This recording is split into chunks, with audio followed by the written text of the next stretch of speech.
ونصلي ونسلم على رسوله النبي الكريم الأمين. أما بعد، فأعوذ بالله من الشيطان الرجيم. بسم الله الرحمن الرحيم.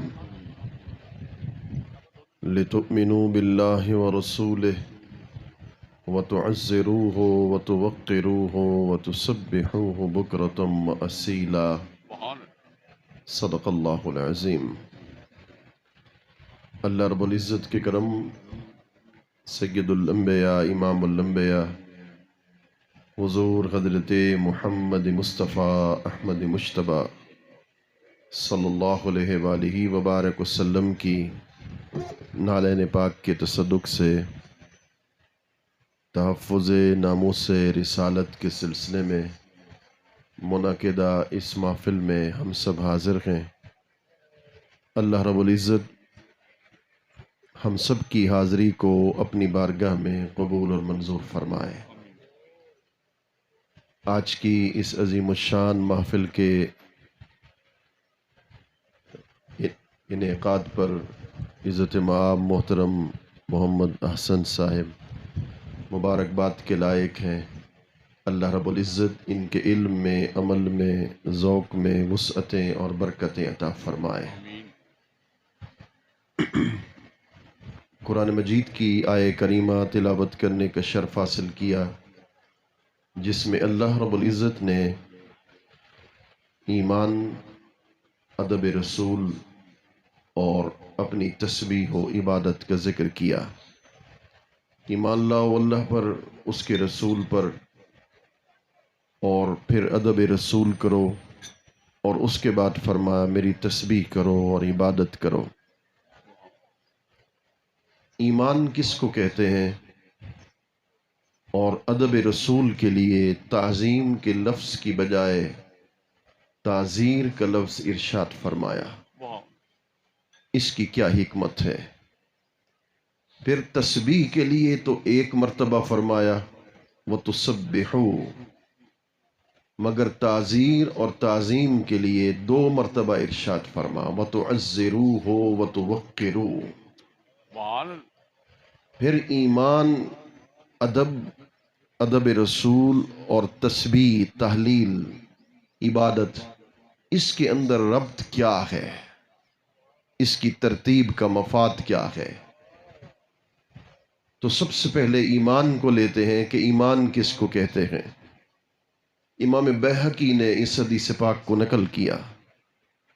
میرے کریم آقا صلی اللہ علیہ وآلہ وبارک وسلم جلوہ گر ہیں اور سرکار کے مخاطب صحابہ ہیں.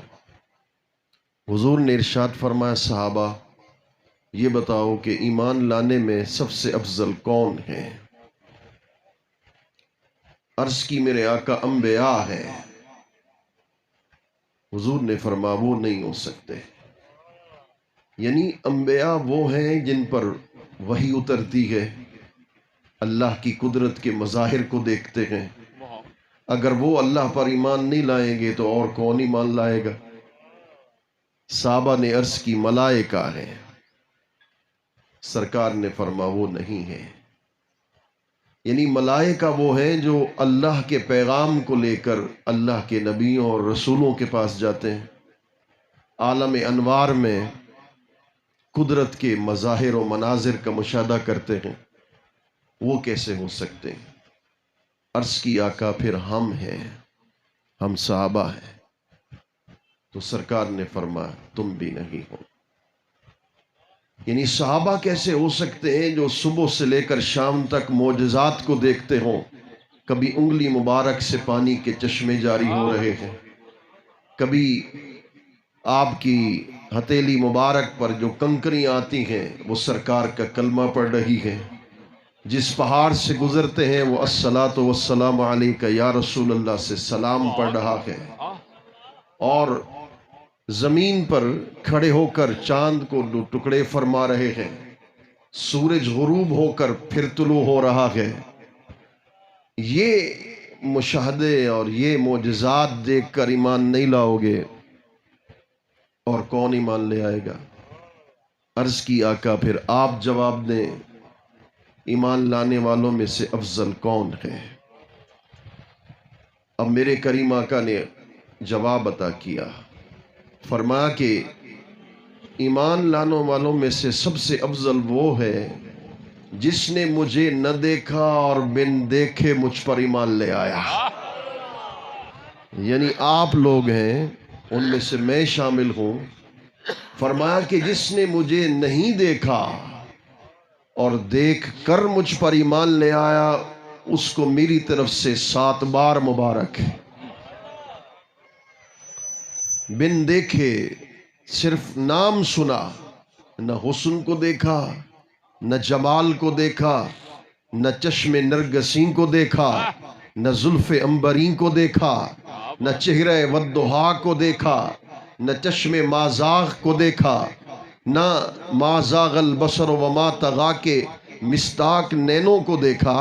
حسن کی جھلک نہیں دیکھی، مگر حسن کی جھلک دیکھے بغیر حضور پر ایمان لے آیا۔ فرما وہ ایمان لانے والوں میں سب سے افضل ہے۔ کیا بات ہے!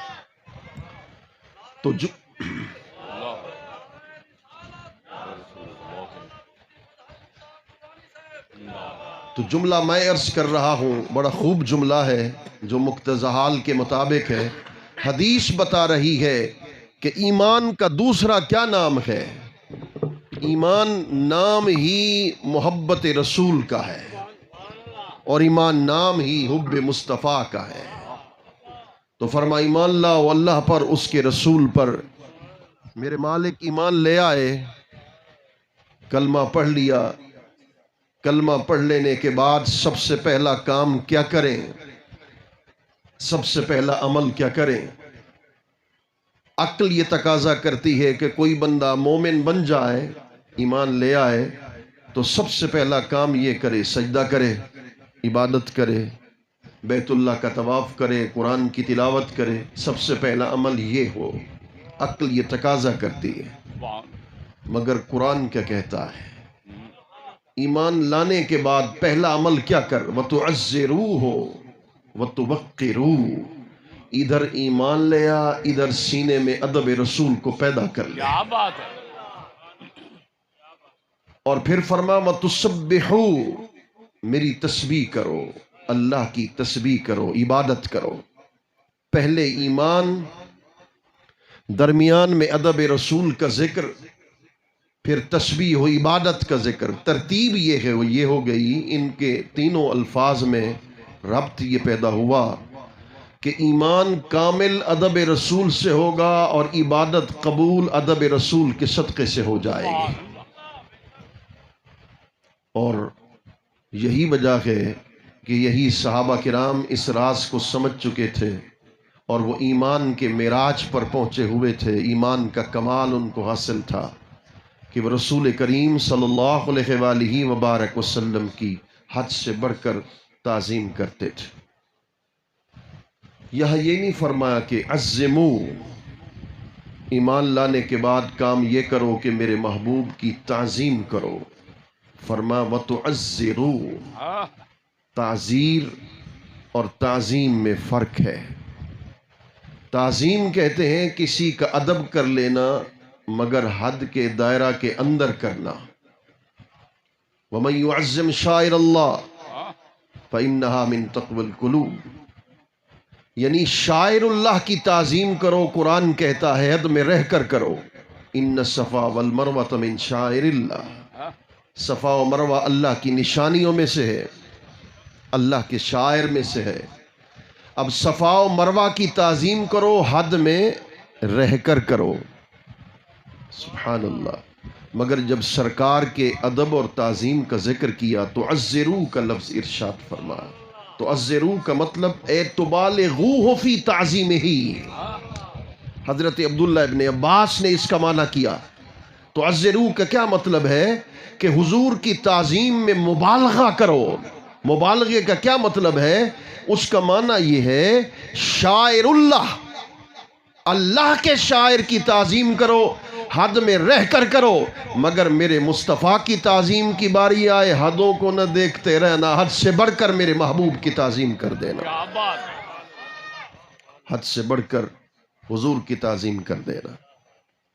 حد میں جو تعظیم ہے وہ محبت ہے۔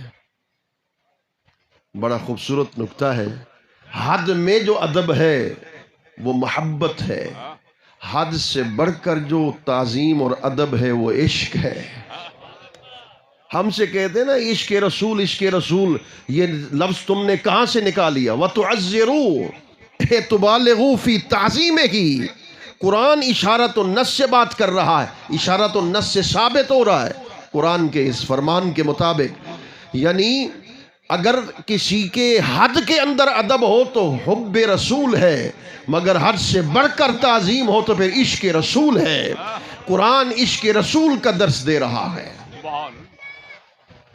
اور صحابہ کرام علیہم الرضوان ان کی زندگی کو دیکھتے ہیں تو وہ حد سے بڑھ کر میرے کریم آقا صلی اللہ علیہ وآلہ وبارک وسلم کی تعظیم کرتے تھے، حد سے بڑھ کر رسول اللہ کا ادب کرتے تھے۔ یہ علماء اور حفاظ یہاں تشریف فرما ہے، ان سے پوچھئے کہ کون سی قرآن کی آیت ہے جس میں یہ لکھا ہوا ہو کہ رسول اللہ صلی اللہ علیہ وسلم جب وضو فرمائیں تو وضو کا بچا ہوا پانی ایک ہی برتن میں جمع کر لو، پھر اس وضو کے بچے ہوئے پانی کو لے کر اپنے چہرے پر اس کو مل لو۔ کون سی آیت میں لکھا ہے؟ کون سی آیت میں لکھا ہے کہ حجام جب سرکار کے بال مبارک کو لے تو ایک بھی بال کو زمین پہ نہ گرنے دو، اٹھا کر ٹوپی میں سی لو؟ کہاں لکھا ہوا ہے؟ کہاں قرآن کی آیت ہے کہ رسول اللہ صلی اللہ علیہ وسلم جب جلوہ گر ہو تو میرے کریم آقا جس کرسی پر جلوہ گر ہو جب حضور جائیں تو صحابہ اس کرسی پہ ہاتھ پھیرتے تھے؟ کہاں لکھا ہوا ہے؟ آیتوں میں تو کہیں نہیں لکھا۔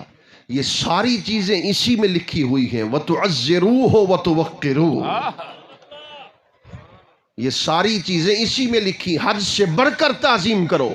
حد سے بڑھ کر تعظیم کرنے کا مطلب یہ ہے کہ اگر حد میں رہ کر کرو گے تو حب رسول ضرور کہلائے گی۔ قرآن اس سے آگے کی بات کر رہا ہے، قرآن عشق رسول کی بات کر رہا ہے۔ غزالی زمان، مفکر اسلام، غازی ملت، حضرت قبلہ شیخ طریقت حضرت قبلہ پیر سید جاوید سعید شاہ صاحب کاظمی دامت برکاتہم القدسی اجل وگر ہیں۔ دعا ہے کہ اللہ رب العزت آپ کا سایہ ہما پایا ہمارے سروں پہ تادیر سلامت فرمائے۔ اس عظیم خانوادے کی جو ملی، مذہبی، روحانی خدمات ہیں، اللہ رب العزت ان کے فیض سے ہم سب کو مستفید فرمائے۔ میں تبرکاً ایک دو باتیں حضرت کے ارشاد کی تعمیل میں کیے دیتا ہوں، وگرنہ میں بھی آپ کے خطاب کا منتظر ہوں، آپ تمام حضرات بھی حضرت کے خطاب کے منتظر ہیں۔ بس ایک حدیث بطور تبرک پیش کیے دیتا ہوں۔ عرض یہ کر رہا تھا کہ رسول کریم صلی اللہ علیہ وآلہ وبارک وسلم کا ادب اور حضور کی تعظیم کرنا، قرآن مجید اس کو کسی حد کا پابند نہیں کر رہا کہ حد میں رہ کر تعظیم کرنی ہے۔ وَتُعَزِّرُوا، تعزیر کا لفظ ارشاد فرمایا، اور وَتُعَزِّرُوا کا مطلب ہے اے تُبَالِغُوا فِي تَعْظِيمِهِ، محبوب کریم کی تعظیم میں مبالغہ کرو۔ قرآن مبالغے کی بات کر رہا ہے، اور مبالغے کا مطلب یہ ہے کہ باقی جتنے بھی ادب کے لائق مقامات ہیں، ادب کے لائق ذوات ہیں، ادب کے لائق ہستیاں ہیں، ان کا ادب کرو مگر حد میں رہ کر کرو۔ مگر جب میرے محبوب کی تعظیم اور ادب اور تعظیم کی باری آئے، حدوں کو نہ دیکھتے رہنا، حد سے بڑھ کر میرے محبوب کی تعظیم کر دینا۔ حضرت عروہ بن مسعود رضی اللہ عنہ حدیبیہ کے مقام پر میرے کریم آقا جلوہ گر ہیں، وہ تشریف لائے ہیں۔ اس وقت تک وہ مومن مسلمان نہیں تھے، ان کا مقصد صرف اور صرف یہ تھا کہ میں نے کیسر کو دیکھا، میں نے کسرا کو دیکھا، روم کے بادشاہ کو دیکھا، ایران کے بادشاہ کو دیکھا، اب میں مسلمانوں کے نبی کو دیکھنا چاہتا ہوں ان بادشاہوں کا ادب کیسے کرتے ہیں اور نبی کا ادب ان کے امتی کیسے کرتے ہیں۔ اس کے لیے وہ حدیبیہ کے مقام پر آئے تھے۔ نہ ان کی نیت مسلمان ہونے کی تھی، نہ ان کے دل کے اندر کوئی اور نیت تھی، صرف اور صرف اس لیے کہ ایک نبی اور کسی ریاست کے بادشاہ کے درمیان جو ادب ہوتا ہے وہ کیسے ہوتا ہے اس کا میں اپنی آنکھوں سے مشاہدہ کر لوں۔ سارا دن وہ بیٹھے رہے اور شام کو جب واپس پہنچے کفار کے سرداروں کو بلایا اور سرداروں کو بلا کر کہا، بڑا تاریخی جملہ کہا، سرداروں سے کہا اگر تم مر کر بھی دوبارہ زندہ ہو جاؤ نا تم مسلمانوں کے نبی کا مقابلہ نہیں کر سکتے۔ انہوں نے کہا یہ عجب بات کرتے ہیں، ہمارا بندہ ہو کر ہمارے خلاف بات کر رہا ہے۔ انہوں نے کہا خدا کی عزت کی قسم میں دیکھ کے آیا ہوں، میں ایسے نہیں کہہ رہا، میں دیکھ کے آیا ہوں، واللہ ما تنخم رسول اللہ نخامتا الا وقعت فی کف رجل منہم، فرمایا کہ میں نے ایسا منظر کبھی نہیں دیکھا۔ وہ روم کا بادشاہ، ایران کا بادشاہ بڑے تنتنے کے ساتھ آتا تھا، بڑے وقار اور شان و شوکت کے ساتھ آتے تھے، اور ان کے ماننے والے، ان کے فالوورز اور ان کی ریاست کے باشندے بڑی عزت و احترام سے ان کا استقبال کرتے تھے۔ مگر خدا کی عزت کی قسم جو میں نے دیکھا ہے وہ یہ تھا کہ میں صبح سے لے کر شام تک مشاہدہ کرتا رہا کہ جب بھی مسلمانوں کے نبی صلی اللہ علیہ وسلم اپنا لعاب مبارک زمین پہ ڈالنے کی کوشش کرتے تھے، کوئی صحابی حضور کے لعاب کو زمین پہ گرنے نہیں دیتا تھا بلکہ اپنے ہاتھوں پہ اٹھا لیا کرتا تھا اور اسے اپنے چہرے پر مل لیا کرتا تھا۔ اذا توضأ کادو یقتتلون علی وضوئہ، فرما خدا کی عزت کی قسم میں نے خود دیکھا کہ سرکار کائنات وضو فرماتے ہیں، حضور کے مستعمل پانی، وہ پانی جو مائع مستعمل کہلاتا ہے، اس مائع مستعمل کے ایک ایک قطرے کو صحابہ جمع کرتے ہیں، ایک برتن کے اندر ایک قطرہ بھی زمین پہ گرنے نہیں دیتے، اور جب سرکار وضو فرما کر حجرے میں تشریف لے جاتے ہیں، یقتتلون علی وضوئہ، کہا خدا کی عزت کی قسم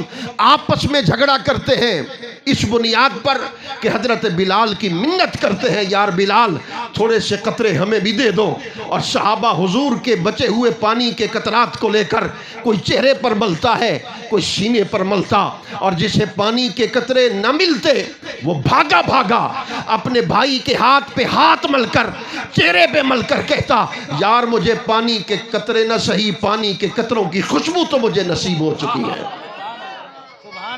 یہ رسول کریم صلی اللہ علیہ وآلہ وبارک وسلم کا ادب تھا اور حضور کی تعظیم تھی۔ خدا کی عزت کی قسم میرے کریم آقا، گرمیوں کا موقع تھا، حضور دوپہر کے وقت قیلولہ فرماتے۔ اب یہ مثال آپ کہاں سے پیش کریں گے؟ اللہ اکبر، کہ میرے کریم آقا کا پسینہ مبارک جب وہ نیچے گرنے کی طرف آتا تو ایک صحابیہ نے اپنی ڈپٹی لگا رکھی تھی، حضور آرام پذیر ہوتے، حضور آرام پذیر ہوتے، اور وہ صحابیہ کیا کرتی تھی؟ حضور کے قطرے بہنے کا انتظار کرتی تھی، اور جب قطرے نیچے کی طرف آتے تو آگے شیشی کر دیتی تھی تاکہ حضور کے پسینہ مبارک کا ایک قطرہ بھی زمین پہ نہ گرے، اور حضور کے پسینے مبارک کے قطروں کو شیشے میں جمع کر لیتی تھی۔ حضرت انس رضی اللہ عنہ، رات کا وقت ہے، ایک صحابیہ نے میرے کریم آقا کو سرخ دار رنگ کی چادر پیش کی ہے، میرے کریم آقا نے اسے اوڑھا ہے۔ اب کچھ لوگ کہتے ہیں، بہت سارے خطباء یہ کہتے ہیں کہ وہ صحابہ کبھی 14ویں کے چاند کو دیکھا کرتے تھے، کبھی حضور کے چہرے کو دیکھا کرتے تھے۔ میں کہتا ہوں یار تقابل ہی نہیں ہے، تقابل ہی نہیں ہے۔ وہ حسن یوسف، امام قصری نے لکھا، وہ حسن یوسف وغیرہ ہی جزء من حسن ہی صلی اللہ علیہ وسلم، کہا خدا کی عزت کی قسم چاند کے حسن کی کیا بات کرتے ہو؟ کائنات میں جس قدر حسین ہیں، چاہے حضرت یوسف ہیں، اللہ کے نبی اور رسول ہیں، قیامت تک جتنے حسین ہیں وہ سارے حسین مل کر بھی مصطفیٰ کے حسن کا ایک جز نظر آتے ہیں۔ انہیں کیسے فرصت مل گئی ہوگی کہ وہ چاند کی طرف دیکھتے، وہ تو حضور کے چہرے انور کے حسن میں گم ہی ہو گئے ہوں گے۔ ایسا حسن، اللہ اکبر، اللہ اکبر، کہ بے مثل ہے کونین میں سرکار کا چہرہ، آئینہ حق ہے شہ ابرار کا چہرہ، دیکھیں تو دعا مانگیں یہی یوسف کنعاں، دیکھیں تو دعا مانگیں یہی یوسف کنعاں، تکتا رہوں میرے خالق تیرے شاہکار کا دیکھ چہرہ، اے مطلبی پھول اے بہاروں کے پیمبر، کھلتا ہے تیرے نام سے گلزار کا چہرہ، اللہ اکبر، اللہ اکبر، کھلتا ہے تیرے نام سے۔ اور حضرت خواجہ محمد یار فریدی اسی ایک شعر کی کہ بالکل مطابقت میں بات لکھ گئے، ہنسی ایسے کہ جن کو دیکھ کر یوسف بھی محشر میں، ہنسی ایسے کہ جن کو دیکھ کر یوسف بھی محشر میں بشکل پیر کنانی زلیخا بن کے نکلیں گے، بشکل پیر کنانی زلیخا بن کے نکلیں گے۔ اس کا کیا مطلب ہے کہ جیسے حضرت زلیخا حضرت یوسف کے پیچھے پیچھے بھاگا کرتی تھی حسن یوسف کو دیکھنے کے لیے، ہنسی سے ایسا مقام بن جائے گا قیامت کے دن جب حضرت یوسف حضور کے حسن کو دیکھیں گے اور چہرہ مصطفیٰ بے حجاب ہوگا، چہرہ مصطفیٰ بے نقاب ہوگا، حضرت یوسف کی نگاہیں رسول اللہ کے چہرے اقدس پر ٹکی ہوں گی۔ دنیا میں زلیخا یوسف کے پیچھے بھاگا کرتی تھی، قیامت کے دن حضرت یوسف زلیخا کی طرح حضور کے پیچھے پیچھے ہوتے چلے جائیں گے، ہنسی ایسے کہ جن کو دیکھ کر یوسف بھی محشر میں بشکل پیر کنانی زلیخا بن کے نکلیں گے۔ اللہ اکبر۔ تو اس وقت حضرت انس نے سرکار کی بارگاہ میں عرض کی، میں مختصر کر رہا ہوں، بس آخری جملے ہیں، حضور کی بارگاہ میں عرض کی، میرے آقا اس چادر کو مجھے عطا کر دیں گے؟ سرکار نے عطا کر دی۔ جب حضور حجرے میں گئے تو صحابہ نے کہا، انس بن مالک تھوڑا سا خیال کر لیتے، تھی حضور کے پاس ایک ہی چادر، وہ بھی تم نے لے لی۔ کہا خدا کی قسم میں نے اس نیت سے لی، سن لو، لعلی اکفن فیہا، کہ جب میرا انتقال ہوگا وصال سے پہلے میں اپنے بچوں کو وصیت کروں گا کہ دنیا کی بازار کی چادر میں مجھے مت کفنانا، جب تکفین کی باری آئے تو رسول اللہ کی اسی چادر مبارک کے اندر مجھے کفنا دینا۔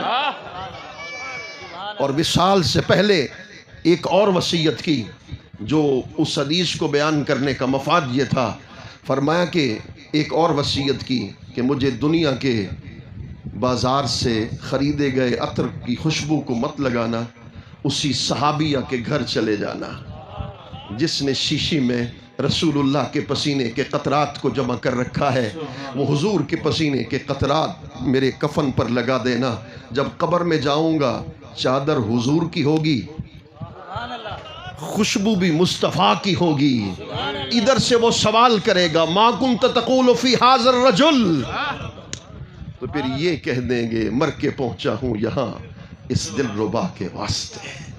اللہ کریم ہم سب کے حال پہ لطف و کرم فرمائے، اور تحفظ ناموس رسالت کے سلسلے میں جو منعقدہ یہ محفل ہے، اللہ رب العزت اس کو اپنی بارگاہ میں شرف قبولیت بخشے۔ تحفظ ناموس رسالت کے سلسلے میں پاکستان میں بلکہ ہندوستان میں، بر صغیر میں، اعلیٰ حضرت عظیم البرکت تاجدار بریلی الشاہ امام احمد رضا خان بریلوی قدس سر العزیز کے بعد اگر کوئی ہستی ہماری نگاہوں کے سامنے موجود ہے کہ جنہوں نے زندگی کا ایک ایک لمحہ، ایک ایک پل تحفظ ناموس رسالت میں گزارا، رب کعبہ کی قسم عرض کر رہا ہوں، اس ہستی کو زمانہ غزالی زمان، راضی دوراں، زیغم اسلام، سیدی حضرت علامہ احمد سعید شاہ صاحب قاسمی قدس سر العزیز کے نام سے یاد کرتی ہے۔